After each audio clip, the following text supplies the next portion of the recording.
In the Are We Crazy segment tonight, at the beginning of the program, you heard the mother of the two Boston terrorists say her sons are completely innocent.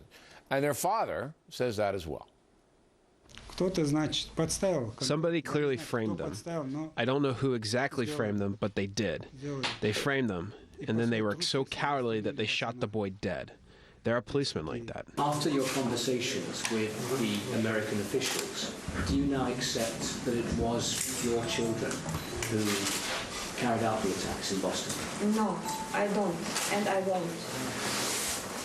Never. Question is tonight, are these parents enablers? Joining us now from San Diego, psychologist and attorney Dr. Bonnie Forrest, and here in the studio, psychologist Dr. Wendy Walsh.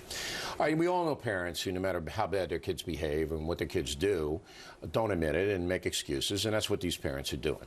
How common is that? It's really common because, Freud invented that word denial, and denial means protecting yourself from emotional pain. It's a defense mechanism. And what's the emotional pain? Well, if they admit their sons did it, then they've got to feel some guilt and shame themselves. And guilt and shame are really difficult emotions for a lot of people to feel. How can people delude themselves to the extent that those parents have, unless they're being phony? I mean, they might be.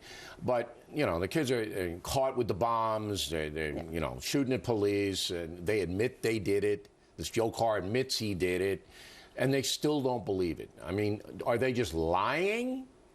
No, I think they can use as backup for their own defenses the fact that maybe they come from some cultures where the government is somebody to mistrust, well, that's where what the police officers are places to mistrust. So who knows? Dr. Forrest, again, how common is this? The parents won't see their children for whom they really are. Well, Bill, I think sadly it's pretty common. Just a few weeks ago, I was giving a talk in the schools and to over 500 counselors, and what they said is it's the #1 issue for them. When they try to get kids help or confront parents about their parenting is what the parents hear, and the parents don't want to pursue getting help for the kids. So in that sense, I don't think it's so much different. This is an extreme case, and I think here, Bill, the reasons for the father denying this are a little bit different than the mother. The mother seems to have some really constricted thinking. She actually, it sounds like, believes in some of the jihadist sort of teachings. It looks to me, at least from what I was able to gather today, that the father, in fact, moved away in part because he was very concerned about what the son was starting to believe or say about jihadist teachings. All right. Now, have things changed, Dr. Walsh? When I was a kid and the nuns wrote a letter back to my father that I was a little, thug in the class, which is absolutely true, my father, I got it. I got it twice. I got it at school and at home. Yeah. But in the neighborhood, there were parents, no matter how their kids behaved, and most of those kids wound up to be heroin addicts. Oh, no, my little Seymour didn't do that, right. And there's Seymour holding a knife. Right. So have things changed in society and tilted one way? I think so. You do? I really think so. I mean, I'm a mother in public schools. We had a discipline problem in our class with a few boys recently, so we said, let's get some parents in the class to help witness what's going on.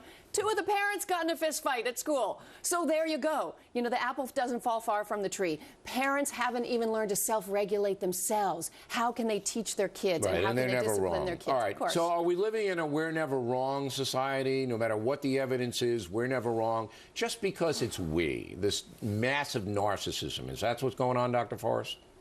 Well, I think that's part of it, Bill. I think the issue is I'm going to blame somebody else. I'm going to sue them. It couldn't be my kid's fault. And I'm going to blame the teacher because you can't prove you're right, and it has to be you and not my kid. And I do think it's a broader breakdown of society, Bill. And I also think, at least for what I've found, is that you find a little bit different attitude in the religious schools. People go to Catholic schools or Jewish schools in part for the values. If you're dealing with the public school system, I think you have a different set of values at play, but when and I was it's teaching, a broader gambit. When I was teaching high school in a Catholic school, I had those dopey parents come in and go, oh, my, and everything, and a kid sniffing glue, and I said, hey, let me tell you about this kid. You better save him before he winds up in a cemetery. All right, ladies, thanks very much. Denial's been around for a long time.